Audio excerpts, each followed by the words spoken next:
There has never been a better time to be a 3D platformer fan. Huh, what's this? Is something I would say if I was reviewing games in the mid-2000s when Sony used to care about Ratchet, Jack, and Sly, Nintendo released a new 3D Mario every 3 to 5 years, and Xbox, well, between Blinks, Voodoo Vince, and Cameo, you could at least tell they were trying. Then the genre fell out of fashion for some reason as publishers decided games weren't gritty and grey enough. These were dark times for 3D platformer fans. But in the modern world, where indie developers are making everything imaginable, the genre has seen a massive resurgence, albeit with sort of mixed but leaning positive results. I haven't found many titles I'd consider modern classics outside of Sony's Astrobot and Panic Arcade's Yellow Taxi Goes Vroom, but Duskfade is one I've had my eye on for a while because, at least on the surface, it looks incredibly promising. Gorgeous art direction, fluid animation driving its protagonist Zirian's movement, and a whimsical, time-altering theme that could solidify its identity into something special. So, did it meet those lofty expectations? Let's talk about it. First, the obvious. Duskfade is gorgeous! The artists who made it clearly worked overtime, as every environment looks resolutely stunning and full of color. The animation work is also tremendous and makes this look and feel like the work of a major developer and not a small studio releasing their first title. If you had any skepticism that Duskfade would maintain the visual promise of its beautiful trailer throughout the full game, make no mistake that your expectations will be met. This is guaranteed to be one of my favorite looking indie games this year, and the year is far from over. Okay, enough gushing about that. You'll play as Zirian, whose world has been upended by a disturbance in the fabric of time itself. His sister is also missing, so Zirian teams up with his new sidekick Cuckoo to traverse through the realms of the master clockmakers, uncover their ancient secrets, and rescue his sis. There may be some younger audiences who get more out of the story than I did, but I would not come into it expecting much. You can call me Despair. Chummed, I'm sure. The writing across Duskfade's plot was uniformly weak, and the characters lack character, aside from obvious tropes: the young naive hero, the wise old grandpa, and a sidekick who could, frankly, use a good kick in the side. Maybe. I'm no one's pet! You can call me Cuckoo for now.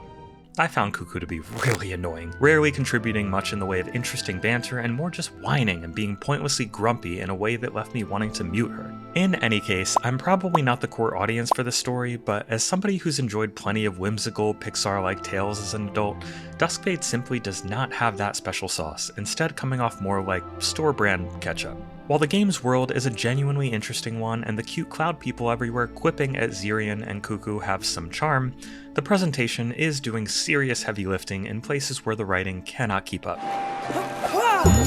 Gameplay thankfully fared better, but even that depends on where you focus.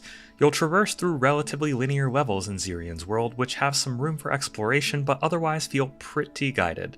There's even a bell you can ring in certain spots that points you in the direction of your goal, though the choices around its placement are hilariously ironic because I already knew exactly where to go most times I came upon it, and the few times I wasn't quite sure where my main path was, the bell was nowhere to be found. As funny as I found that, it's very inconsequential and bound to help somebody at some point, so moving on. As you progress, you'll encounter a mix of platforming obstacles and combat arenas, occasionally broken up by a boss fight. For the most part, I really enjoyed the combat. Its mixes of dodges, light attacks, heavy attacks, and special moves feel satisfying to pull off, and the fluid animation driving each encounter makes hits land harder and feel just right. I did feel like the buildup of abilities is a tad too slow, as it's pretty silly to not unlock your heavy attack until a few hours into the game, but overall the combat is frantic and fun, and the purchasable abilities add a tangible buildup of power as you make your way through the game. It's unfortunate that one element is so heavily lacking, and that is the game's enemy lock-on function. As it is now, lock-on was so feisty and sticky that I often decided not to use it, lest it get stuck on a fast-moving enemy that forces my gaze away from a much more imminent threat. I hope this is a quick fix once the game releases because it's currently just annoying enough to not be worth using much. The platforming is where my thoughts on Duskfade get less enthusiastic. Zirian's moveset includes double jumping, dashing, grappling, wall jumping, and more, and pulling off these moves feels smooth and satisfying, but the level design never manages to keep up, continuing to throw the exact same obstacles at you repeatedly, rarely chaining them or reimagining them in any way that could remotely resemble an interesting challenge. It's sadly some of the blandest, most forgettable level design I've seen in a platformer for quite some time, and considerably drags the game down by refusing to introduce anything new or interesting for long stretches. The only exception there is the boss fights, which are fun and use both your platforming and combat abilities in relatively creative ways. After enduring the same obstacles over and over again, the boss fights at least serve to wake me up a bit. Alright, back to the positives now. Duskfade's stellar visual presentation is rounded out by high quality, if less head-turning, sound design. With nice musical tracks back in the gameplay and a respectable emphasis on making combat sound effects feel nice and crunchy. Together, the visuals and sound do so much to create a whimsical world for the player to live in. It's just a shame the story and level design struggle to match that level of quality. My overall feelings on Duskfade are that it's pretty good, but I can't help but wish I liked it more than I actually did.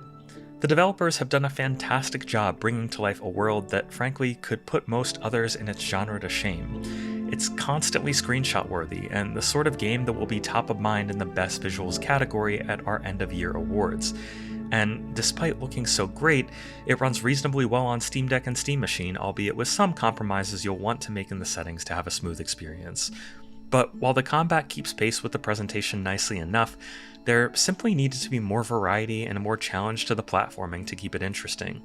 And the story is bland enough to deflate the interesting lore that this gorgeous world deserves to have, but sadly lacks. I think plenty of people will get on with Duskfade, especially younger ones who want something pretty and fun without much challenge, but veteran 3D platformer fans might be better off waiting for a sale. Duskfade gets the bronze genie lamp of approval.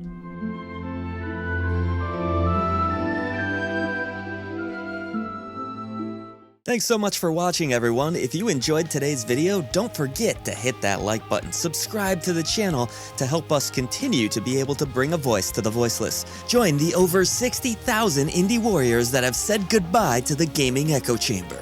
For even more support, head over to patreon.com/idreamofindiegames, where you can get Discord access, early shows, exclusive content, and more, now with a brand new $2 entry tier.